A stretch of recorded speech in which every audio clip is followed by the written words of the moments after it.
biarlah rumah ini dijual, yang penting aku sehat.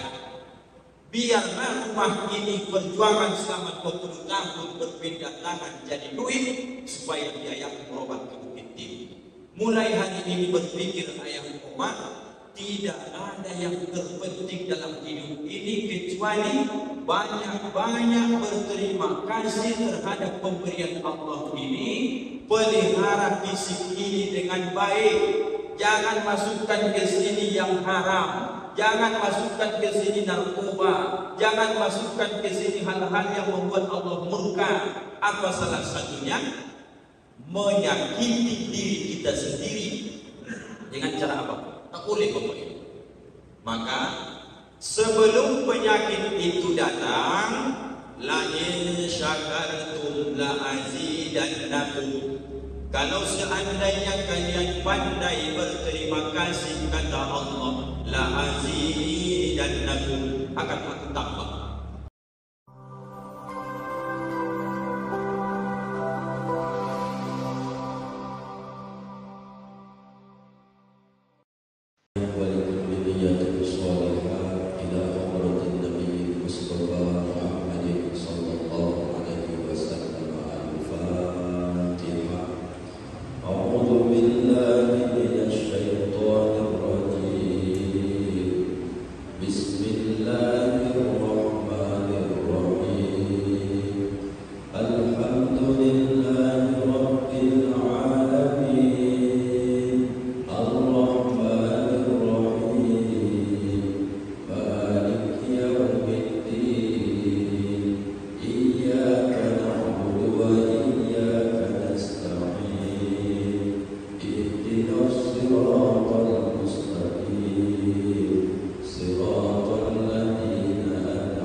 Supaya nanti tadi kita tahu mendudukan hukum ataupun fadilahnya.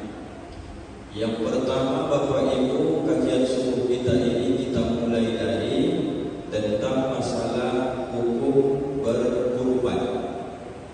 Sebahagian ulama menyebut hukum berkurban ini adalah wajib.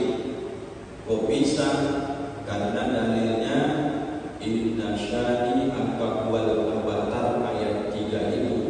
Kalau mundur ke belakang ayat 2, ada ulama menerjemahkan sandingan kewajiban sholat karena disandingkan dengan kurban, makanya mereka tafsirkan hukumnya wajib. Apa ayat kedua itu dari surah Al-Kautsar Pak Khairi? Ayat kedua. Ini udah lama ini gak jumpa sama saya, makanya ujian pagi ini. Inna a'tainakal kautsar fasholli li rabbika wanhar. Fasholli li rabbika, maka sholatlah kepada Tuhanmu, wanhar, dan berkorbanlah. Karena sebahagian ulama, karena di situ suruhan sholat kan wajib, wanhar dan berkorbanlah, maka bagaimana wajibnya sholat, begitulah wajibnya kurban. Itu sebahagian ulama. Kalau ulama yang lain Pak Ustaz yang lebih banyak, maka itulah yang salah satunya yang kita amalkan di ujung batu di mazhabnya Imam Asy-Syafi'i. Maka hukum kurban itu adalah sunnatul muakkadatun, sunnah yang sangat dikukuhkan, dianjurkan, tapi tidak sampai wajib. Apa bedanya sunnah biasa dengan sunnah muakkad Pak Ustaz? Kalau sunnah biasa Bapak Ibu, tadi Bapak Ibu mau masuk ke Masjid Al-Mukhlisin, sunnahnya dahulukan kaki kanan, nanti keluar dahulukan kaki kiri. Itu sunnah. Dan kemudian itu rupanya terlupa, tak dilakukan. Apakah berdosa? Tidak. Jadi kalau diamalkan sunnah pakai kaki kanan, bertambah pahala. Rupanya tadi dahulu kaki kiri, apa berdosa? Tidak. Itu namanya sunnah biasa. Kalau sunnah muakkad, bagaimana Pak Ustaz? Kalau nanti dia ditinggalkan, maka berubah dia menjadi mendekati makruh kurang baik. Orang yang mampu berkurban, hukumnya sunnah muakkad, maka ancaman-ancamannya ada. Mampunya berkurban, tapi tidak mau dia kurban, apakah mutlak dia Pak Ustaz berdosa? Tengok dulu status kemampuannya. Kalau seandainya memang dia mampu betul-betul, bisa dia jatuh nanti hukum kepada berdosa. Dalilnya man wajada sa'atan falam yudhi fala yaqrabanna musallana. Biarpun hukum kurban ini sunnah, tapi ada yang mampu diluaskan Allah rezekinya. Tanggal berapa? Inilah hukum yang mau kita ambil sedikit. Tanggal 10, tanggal 11, tanggal 12, tanggal 13. Di 4 hari ini adanya dibuat Allah keluasan rezeki, tidak berkurban juga. Maka kata Nabi, jangan dekat-dekat dia dengan tempat sholat kami. Artinya Nabi sedang mengatakan, kalau tidak dekat dengan tempat sholat, artinya jangan lagi ikut dengan sholat, artinya jangan lagi ke rumah ibadah kami. Nabi sedang mengisyaratkan, carilah tempat ibadah lain. Jadi Nabi itu di situ sedang marah dia. Artinya masa nikmat sudah banyak diberi, hanya berkurban sekali setahun pun kita berhitungan sama Allah. Kedudukan hukum. Semalam Bapak Ibu mungkin belum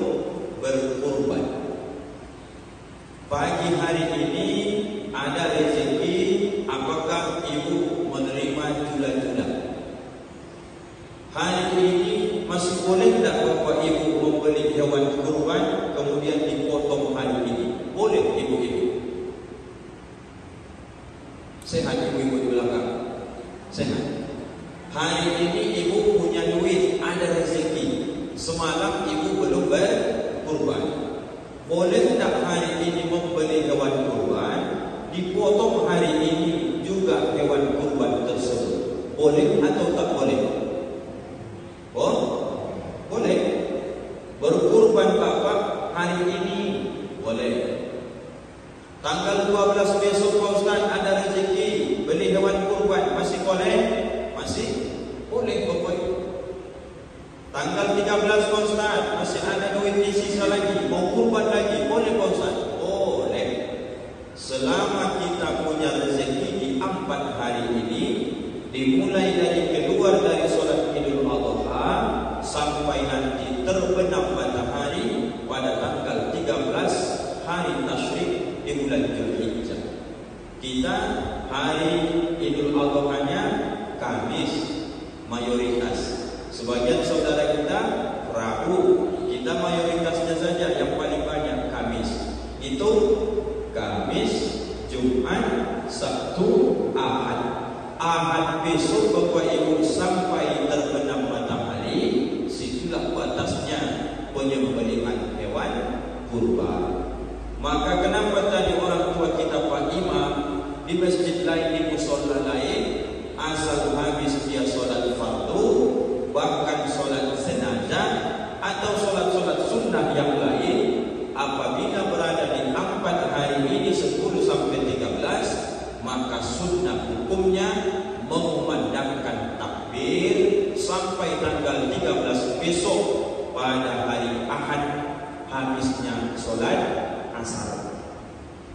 Jadi jangan heran Bapak Ibu nanti ada yang meninggal besok atau hari ini habis sholat jenazah, biasanya Al-Fatihah.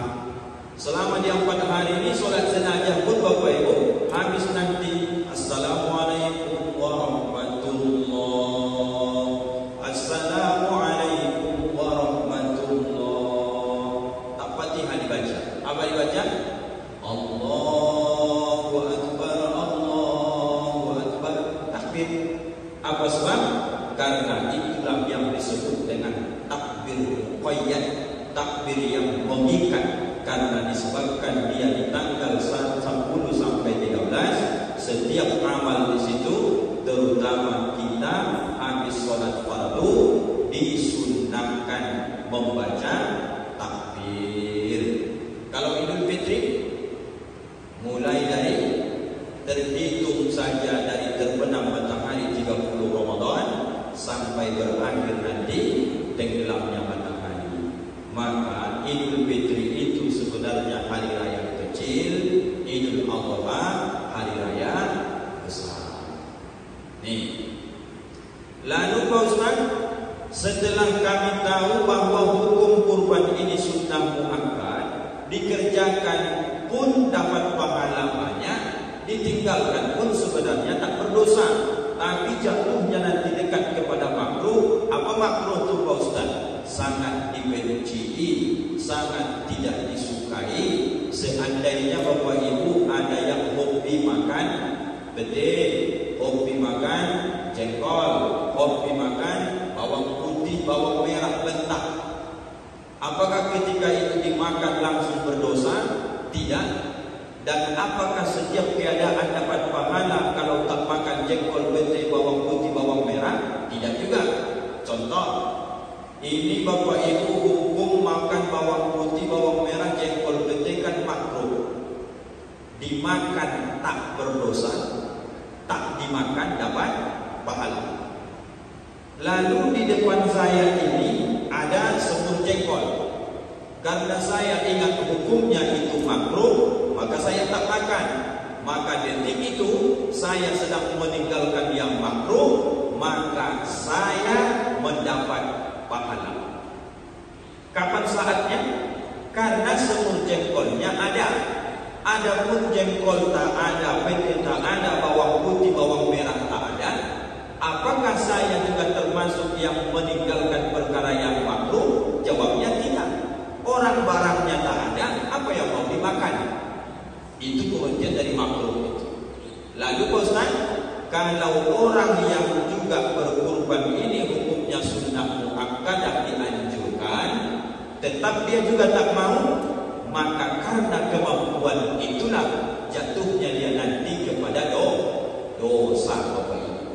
Tapi sekali lagi, jangan dibuat hukum kurbannya jadi wajib, nanti lawannya jadi haram. Kalau hukum kurbannya sunnah, jatuhnya pasti makruh. Maka yang di tengah yang normal netralnya adalah mubah. Larangan yang paling keras wajib, larangan yang paling keras haram, suruhan paling keras wajib.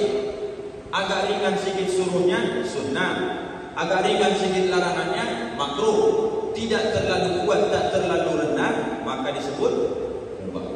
Itulah hukum Islam itu, wajib, sunnah, haram, makruh, mubah. Jadi Bapak Ibu yang dimuliakan Allah, terkait apapun pemahaman Bapak Ibu mau milih wajib atau sunnah muakkad kurban ini, maka kita tengok sekuat apa dijelaskan dalam hadis-hadis Nabi tentang keutamaan orang yang berkurban ini. Satu, orang yang berkurban sedang mendidik dirinya supaya pandai bersyukur kepada Allah. Ibu bapa, tengok Ustaz, kalau seandainya kita hari ini sedang membaca Inna a'tainakal kautsar, sesungguhnya kami telah memberikan kamu nikmat yang banyak, kata Allah. Lalu kalau Ustaz tanya sama ibu, sebanyak apa nikmat pemberian Allah di Bapak Ibu? Bukan kita menjawab, Allah sendiri yang menjawab dalam Quran. Wa in ta'uddu nikmat Allah la tuhsuha. Seandainya kamu ingin menghitung nikmatku, kata Allah, la, tidak, tuhsuha, mampu kalian menghitungnya. Contoh, ibu tengok usaha putih. Saya umpamanya sedang butuh duit 1 miliar. Kemudian karena saya butuh duit 500 juta atau 1 miliar, contohkan begitu, apakah pagi ini ketika saya lelang, ada tak Bapak Ibu yang mau membayar saya duit 1 miliar dan kemudian saya kasih salah satu organ tubuh saya ini bagi siapa yang mau? Apakah menurut Bapak Ibu ada orang melelang satu bola matanya 500 juta, 1 miliar? Ada Bapak Ibu? Pamannya saya tegak, Bapak Ibu, ini mata sebelah kanan ini masih normal, masih bagus penglihatannya. Bapak Ibu yang sudah mulai rabun, kemudian sudah diponis oleh dokter minus sekian-sekian, Bapak sudah mulai tak bisa melihat, duit Bapak banyak. Sama saya duit Bapak 1 miliar, sama Bapak nanti gantinya bola mata saya sebelah. Pertanyaannya, apakah Bapak yang punya duit 1 miliar merasa sulit, atau saya yang merasa sulit memberikan bola mata saya? Jawabannya, diri saya ini biarpun miskin harta, biarpun susah hidup, tapi aksesoris yang ada dititipkan Allah berupa nikmat ini takkan pernah tergantikan dengan duit sekalipun Bapak Ibu. Betul Bapak Ibu? Maka jangan sering-sering menyebut saya ni susah, saya ni miskin, saya tak punya apa-apa. Yang di diri ini jutaan triliun harganya tak ternilai Bapak Ibu. Mana lebih Bapak Ibu pilih? Duit sekarung tapi bolak-balik cuci darah, daripada tak ada duit sehat badan. Coba dipikirkan itu. Orang mencari kesehatan ini saja kalau sedang demam. Bapak Ibu, kalau makin parah penyakitnya, 20 tahun bekerja mati-matian, ngumpulin duit, kemudian buat rumah cantik-cantik. Selesai rumah jatuh sakit stroke, bolak-balik ke bukit, harus kontrol, habis tabungan, tinggal rumah lagi. Kira-kira mana dia pilih? Mencari kesehatan ke bukit tinggi jual rumah, atau tetap pertahankan rumah biarpun badan sakit-sakit? Biarlah rumah ini dijual, yang penting aku sehat. Biarlah rumah ini perjuangan selama 20 tahun berpindah tangan jadi duit, supaya dia yang berobat ke bukit tinggi. Mulai hari ini berpikir ayah koma, tidak ada yang terpenting dalam hidup ini kecuali banyak-banyak berterima kasih terhadap pemberian Allah ini. Pelihara fisik ini dengan baik. Jangan masukkan ke sini yang haram. Jangan masukkan ke sini narkoba. Jangan masukkan ke sini hal-hal yang membuat Allah murka. Apa salah satunya? Menyakiti diri kita sendiri. Dengan cara apa? Tak boleh Bapak Ibu. Maka sebelum penyakit itu datang, la in syakartum la azidannakum. Kalau seandainya kalian pandai berterima kasih, kata Allah, la azidannakum, akan aku tambah. Apa sekarang keluhanmu? Kata Allah, aku ya Allah sakit, aku ya Allah. Berterima kasih kau ya. Apa cara terima kasihnya?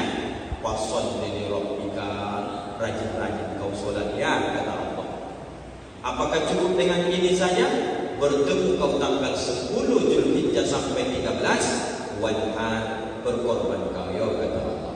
Kalau kau solat dan juga kau berkorban, maka takkan ku audit lagi berapa nilai matamu itu, takkan ku audit lagi berapa dua tanganmu itu, takkan ku permasalahkan lagi besok dua kakimu itu. Nikmat yang banyak dikasih sudah cukuplah bagiku. Fasholli li rabbika, engkau solat, wanhar, dan juga engkau berkurban. Maka yang pertama orang yang berkurban, dia sedang menunjukkan rasa terima kasih sama Allah. Mana terima kasihnya?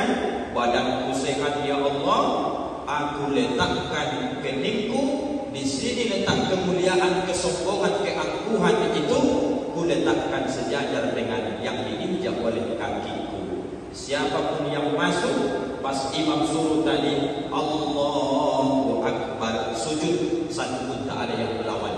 Padahal yang hadir ini bermacam-macam.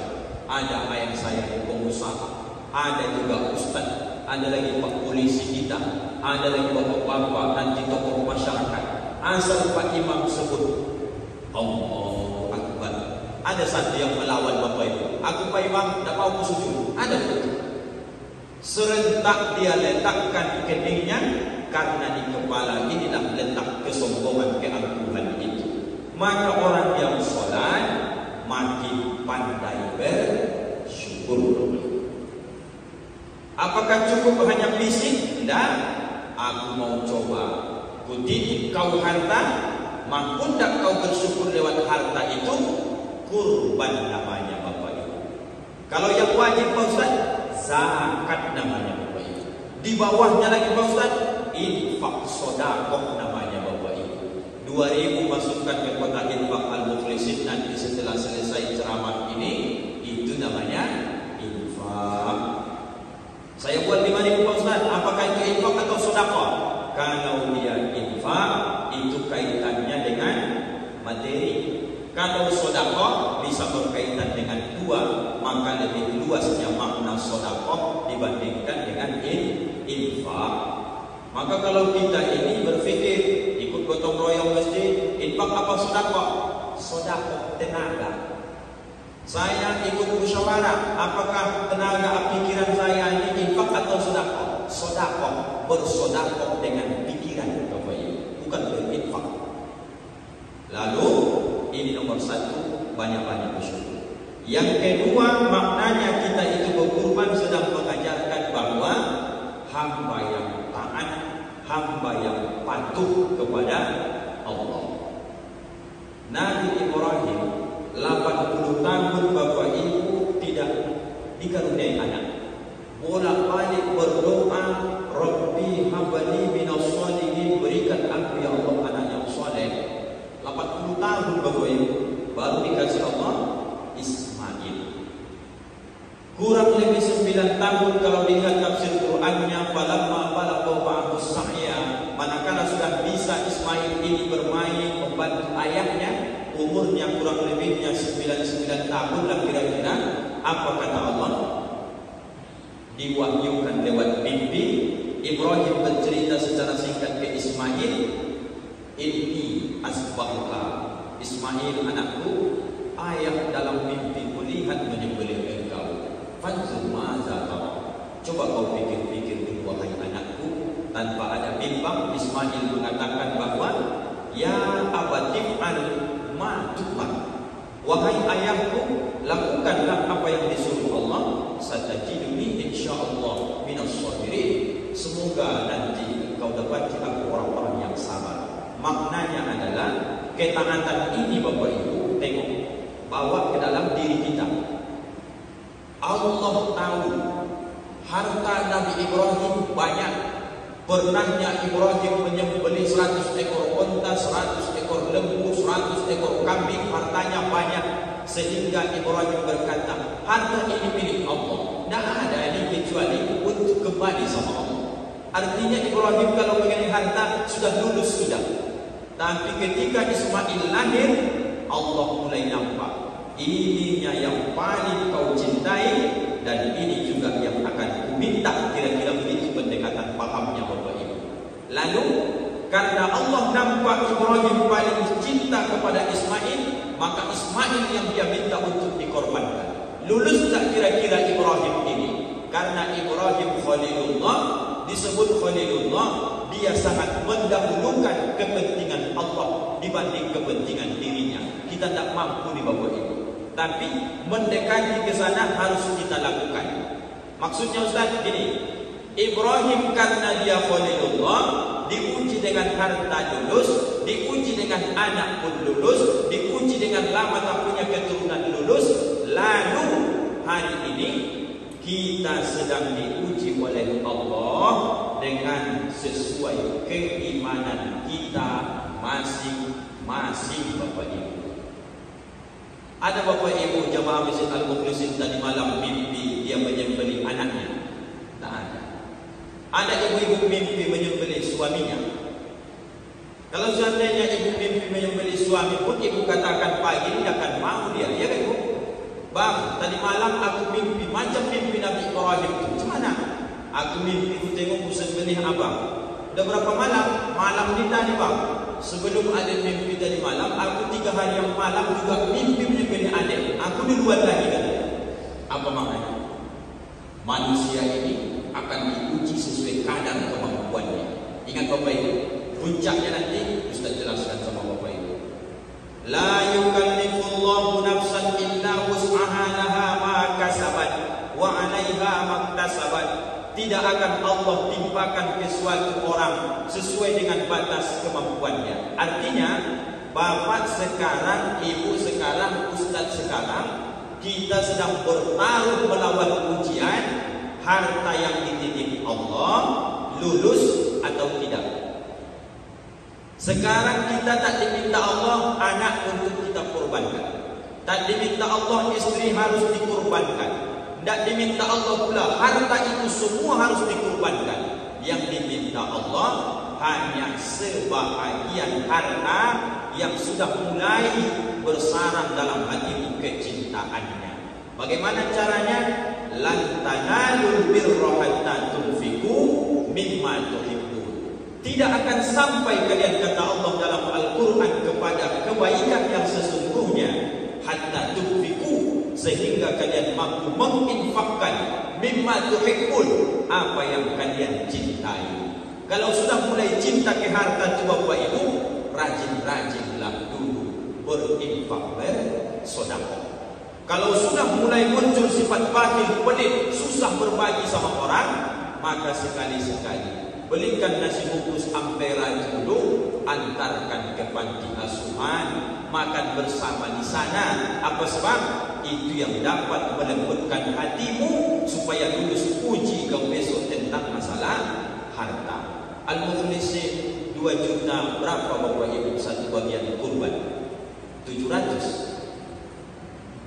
2 juta 600. Normal termasuk biasa. Kita lihat hidayah 2 juta 800. Allahu Akbar. Artinya beraneka ragam pun tidak ada masalah. Yang penting Bapak Ibu pastikan kita ikut jadi peserta kurban supaya lulus nanti audit lewat harta. Jangan sampai kalau tak dapat kurban marah-marah. Ulang sekali lagi. pastikan diri kita jadi peserta kurban. Kalau tak dapat kupon kurban, jangan marah-marah. Ini tiap tahun terulang terus ini Pak Ketua. Saya semalam didatangi orang lagi ke rumah. Pak Ustaz, kurban untuk kami belum ada, katanya. Di mana kalian tinggal? Saya bilang, di sana Pak Ustaz. Dekat masjid kalian lah kalian minta. Masa kalian lagi berkeliling di ujung batu, di menanya-nanya di mana daging kurban, di mana kurban. Seandainya saya lanjutkan pertanyaan sekali lagi, apakah Abang atau Ibu ikut kurban? Mungkin dia akan jawab, benar Pak Ustaz, mungkin tahun besok lah. Mental seperti ini harus dirubah. Biarlah tak usah dapat kupon kurban, yang penting pastikan diri awak ikut jadi peserta kurban. Berapa kali makan daging yang enak Bapak Ibu? Sekali saja. Semalam sore Bapak sop, pagi makan sop balik, udah kurang nikmat. Besok makan sop, makan rendang lagi, kurang nikmat. Tapi pahalanya orang yang berkurban itu luar biasa Bapak Ibu. Terakhir, begitu besok dipotong hewan kurban atau semalam sudah dipotong, apakah leher hewan kurban itu begitu digorok lehernya darahnya menetes atau muncrat menembak Bapak Ibu? Saya Bapak Ibu semalam saya potong, tidak ada hewan kurban ini pas saya potong lehernya yang langsung darahnya pelan menetes ke tanah. Yang ada bahkan satu semalam di sebelumnya muka saya kurang kuat, panitia pegangnya, saya gorok lehernya, nembak dia, pusing Pak, masa baju dengan darah. Tapi saya senang, saya bahagia. Apa Bapak Ibu? Ada hadis Nabi yang menyebutkan, sebegitu kencangnya Bapak Ibu darah hewan kurban itu menembak darahnya menuju ke tanah, ke bumi, itu tidak lebih cepat dibandingkan keampunan Allah kepada orang yang berkurban. Sekali lagi, begitu kencangnya darah itu muncrat ketika digorok leher sapi, kambing atau lembu atau kerbau, unta tadi, tidak lebih cepat lagi darah itu menyentuh tanah sebelum ampunan Allah itu datang kepada orang yang berkurban. Yang belum berkurban semalam, sempatkan berkurbanlah hari ini kalau ada duit. Besok ada, berkurban lagi. Besoknya hari Ahad ada, berkurban lagi. Apa sebab? Jangankan Bapak Ibu yang berceramah ini pun, kalau sampai tak kurban tahun ini, meninggal saya tahun ini, maka satu penyesalan saya, sedang dibuka Allah tawaran. Ada yang bisa mengampunkan dosa, tidak lewat rukuk sujud, tidak menahan makan minum, tidak berangkat ke Makkah, tidak pergi dia umrah, tidak kemana-mana dia, di kampungnya saja. Cukup keluarkan duitmu 2.600.000, kemudian ikhlaskan niatmu, maka kau cukup menonton saja.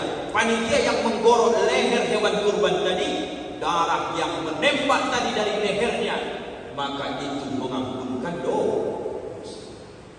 Kalau Bapak Ibu belum ikut kurban demi Allah, mampunya, inilah salah satu penyesalan kita besok di hadapan Allah. Solat subuh ini, jangankan Bapak Ibu, saya pun tidak yakin dengan penuh, tapi hanya berharap semoga Allah terima. Tapi rasa-rasanya Bapak Ibu, tipis rasanya Allah terima solat subuh saya pagi ini. Bapak juga begitu Bapak Ibu. Tapi berbaik sangka wajib. Ada tawaran yang lebih hebat. Mana tahu ya Allah, solat subuhku ini cacat. Mungkin solat zuhurku semalam cacat, puasa sunnahku cacat, infak sedekahku ada rianya, berangkat umroh pengen dipuji dan segala macam. Tapi ku ikhlaskan kurbanku tahun ini. Kau janjikan dalam hadis Nabimu bahwa darahnya sebelum menyentuh tanah sudah diampunkan dosa-dosa kita Bapak Ibu. Kalau juga Bapak Ibu tak tertarik dengan tawaran ini, kami pun sebagai ustaz tidak pandai lagi menyampaikan apa keutamaan yang paling hebat dari hewan kurban ini. 3 perkara inilah Bapak Ibu memupuk rasa syukur kita kepada Allah, dan juga bentuk ketaatan kita kepada Allah. Dan yang ketiga, belajar untuk mengambil momen supaya kita mendapat ampunan dari Allah Subhanahu wa taala. Terima kasih Bapak Ibu. Sebenarnya tadi pasnya mati lampu selesai ceramah nih. Cuman itu tadi karena dipending sedikit tadi makanya mati lampu. Mudah-mudahan bermanfaat Bapak Ibu. Mohon maaf, mohon izin dunia akhirat. Bisa Ustaz dimaafkan Bapak Ibu? Alhamdulillahirabbil alamin. Kita tutup dengan doa kafaratul majlis. Subhanakallahumma wa bihamdika asyhadu an la ilaha illa anta astaghfiruka wa atubu ilaik. Assalamualaikum warahmatullahi wabarakatuh.